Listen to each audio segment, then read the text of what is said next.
આપી શકે છે। ત્યારે જુઓ મહેસાણામાં ભાજપ અને કોંગ્રેસની કેવી છે તૈયારી।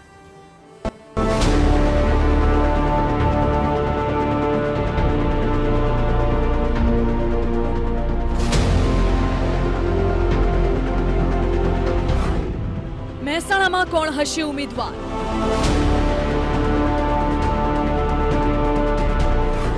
ભાજપ કોંગ્રેસની શું છે કવાયત?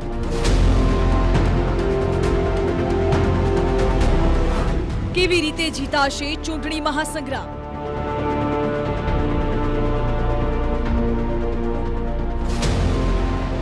બે 2024ના ચૂંટણી જંગની શરૂઆત થઈ ગઈ છે। જો કે હજુ સુધી ભાજપ અથવા કોંગ્રેસે મહેસાણા બેઠક માટે ઉમેદવારની જાહેરાત નથી કરી। માનવામાં આવી રહ્યું છે કે ભાજપ આ વખતે નવા ચહેરાને મેદાને ઉતારી શકે છે। આમ તો મહેસાણા ભાજપનો ગઢ છે। વર્ષોથી અહીં ભાજપના જ ઉમેદવાર ચૂંટણી જીતે છે। આઝાદીથી લઈને અત્યાર સુધી લોકસભાની બેઠક માટે 18 વખત ચૂંટણી યોજાઈ છે, જેમાં 9 વખત આ બેઠક ભાજપના ફાળે રહી છે, જ્યારે 6 વખત કોંગ્રેસ જીત્યું છે। મહેસાણા બેઠક પર 1984 થી 1998 સુધી ભાજપના A.K. પટેલ અને 2009 થી 2014 સુધી ભાજપના જયશ્રીબેન પટેલને બાદ કરતા આ બેઠક પર હંમેશા પરિવર્તનનો જ સિલસિલો ચાલી રહ્યો છે। ભાજપ હોય કે કોંગ્રેસ, અપક્ષ હોય કે અન્ય રાજકીય પક્ષ, બધા જ ઉમેદવારો બીજી વાર ચૂંટાયા નથી। પરિવર્તનમાં માનતી આ બેઠક પર આ વખતે કોની જીત થાય છે એ તો સમય જ બતાવશે।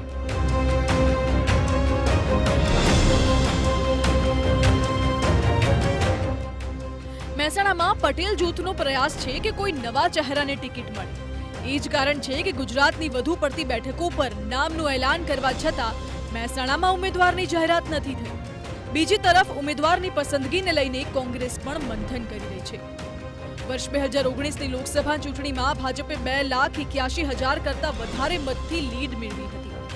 ભાજપ ઉમેદવાર શારદાબેન પટેલને 6,59,525 મત મળ્યા હતા, જ્યારે કોંગ્રેસ ઉમેદવારને 3,78,000 મત મળ્યા હતા। તો વર્ષ 2014ની લોકસભા ચૂંટણીમાં પણ ભાજપે 2 લાખ કરતાં વધારે મતની લીડ મેળવી હતી। જો કે આ વખતે ભાજપનો દાવો છે કે તેઓ મહેસાણામાં 5 લાખ કરતાં વધુ લીડથી જીતવા માંગે છે। 4 મહિના પહેલા જ ભાજપે તૈયારી શરૂ કરી દીધી છે અને 1872 બૂથ સમિતિની રચના કરવામાં આવી છે। ભાજપ દ્વારા બૂથ પર 14 લોકોની ટીમ ખડકી દેવાઈ છે। સાંભળો ભાજપના 5 લાખની લીડને લઈને શું દાવો છે। સીટ જીતવા માટે કોઈ સવાલ નથી, પણ અમારે લીડ વધારવાની મહેનત કરીએ છીએ। અત્યારે તમામ કાર્યકર્તા, તમામ મોરચા, તમામ મંડળો નીચે સુધી જઈને 10 વર્ષ મોદી સાહેબે કરેલા કામ, આદરણીય પ્રધાનમંત્રી શ્રી નરેન્દ્રભાઈ મોદી સાહેબે 10 વર્ષમાં જે વંચિતોનો વિકાસ કર્યો છે, વિકાસના મુદ્દા ઉપર અમે મત માંગવા જઈએ છીએ।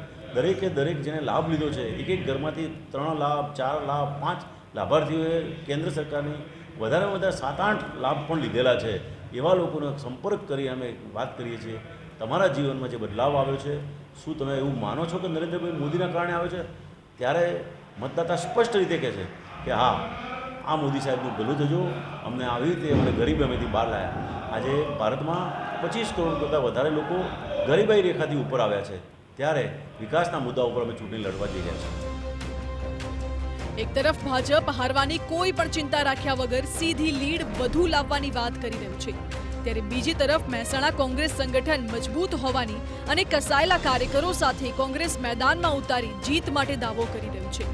મહેસાણા જિલ્લા કોંગ્રેસ પ્રમુખના નિવેદન મુજબ કોંગ્રેસ દ્વારા અત્યારથી સૌથી વધુ ઓબીસી સમાજ સહિત સર્વે સમાજને સાથે લઈને આગળ લઈને વધવા હાકલ કરાઈ રહી છે। આ વખતે કોંગ્રેસ સંગઠન મજબૂતી સાથે પોતાના કસાયેલા કાર્યકરો સાથે અને કોંગ્રેસ મજબૂત આગેવાન માજી ધારાસભ્ય એવા બળદેવજી ઠાકોર, માજી ધારાસભ્ય એવા ભરતજી, તમામ આગેવાનોની સાથે ઓબીસી સમાજ, સ્વર્ણ સમાજ, 18 આલમ સાથે મહેસાણા જિલ્લાની તમામ કોંગ્રેસ એકજૂટ થઈ અને હાઈકમાન્ડ જે ઉમેદવાર આપે તે ઉમેદવાર સાથે રાખી અને કોંગ્રેસ પ્રચાર કરશે અને લોકોના પ્રાણ પ્રશ્નો, બેરોજગારી, મોંઘવારી જે પ્રશ્નો છે તે તે ઉઠાવી અને પ્રજા સમક્ષ જઈ અને આ વખતની લોકસભા જીતવાનો કૃત નિશ્ચય બની. આમ તો મહેસાણાથી નીતિન પટેલે પણ ટિકિટ માંગી હતી, જો કે બાદમાં નીતિન પટેલે પોતાની ઉમેદવારી પરત ખેંચી હતી.